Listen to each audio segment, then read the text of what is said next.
I'm speaking with Johanna Rivera, who's back after an interesting trip. How are you? Thanks for having me. I'm good. My trip was an internship in Palestine. I was there for a month last July. Well, not last July, July 2010. And I was supposed to stay for a month, and I ended up staying for 6 months in Palestine. And then I went to Iraq and stayed there. And how long were you in Iraq? I was there for a year, from December 2010 to December 2011. Now, most people think Iraq, Baghdad, but you weren't in Baghdad. No, I was in the northern region of Iraq, which is called the Iraqi Kurdistan. It's an autonomous region. It works like as a federal state. So you have Iraqi Kurdistan and you have the central government of Baghdad. And who are the Kurds? Well, the Kurds are basically people that is living in Turkey, Iraq, Iran, and Syria. Most of them live in Turkey. The majority of the Kurdish people, about 25 million, lives in Turkey. But in Iraq, they had the opportunity to have their autonomous region, so they're basically kind of independent. They have their own government. And what religion are they? They're Sunni Muslims. But they can see themselves as distinct from the Arab Sunnis in Iraq, is that right? Yes, definitely. They consider themselves as a separate ethnicity, more related to the Persians. And I remember when Saddam was in there was a persecution of the Kurds, and there was a war, and the U.S. made a no-fly zone and all sorts of things. Yeah, it was in 1991 that the Kurdish people uprised, and they kind of threw Saddam out of the northern part of Iraq, and they declared their sort of independence. And then he came in and smashed them up, and there was a lot of killing, and then that's when the U.S. said there had to be the no-fly zone.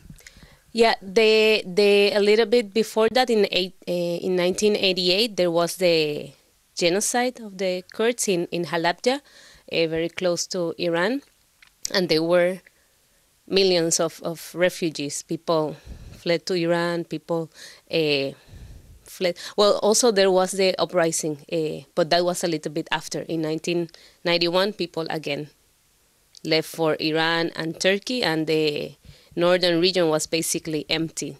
And then after that was the no-fly zone.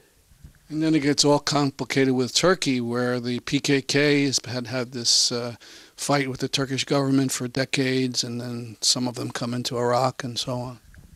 Yeah, you have the PKK and the PJK, which is also the Iranian faction of the Kurdish rebels kind of thing, fighting in Iran. And then you have the PKK, which is fighting in Turkey. And there's a lot of struggle because the Turkey claims that the Kurds are giving asylum and are helping attack Turkey. So there's a lot of controversy. There's always bombings in the north, in the border within Turkey and Iraq. Now, you weren't involved in any of that. You were involved in what kind of work in the Kurdish area? Well, I was basically working with women and children. I was working with local organizations that were basically helping women fight violence. It's still a very tribal, very conservative society, which thinks women have a lower level in the society. So you're going to be talking in Connecticut this next week, and you'll also talk about your earlier experience in Palestine. Where were you then, doing that internship? Where was that? I was in Bethlehem, in a place called the Tent of Nations. I was working in a summer camp with kids. Then after that, I went to Haifa, Israel. I was there for 3 months working again with a women's organization, Israeli Arab women organization, providing legal aid and community organizing.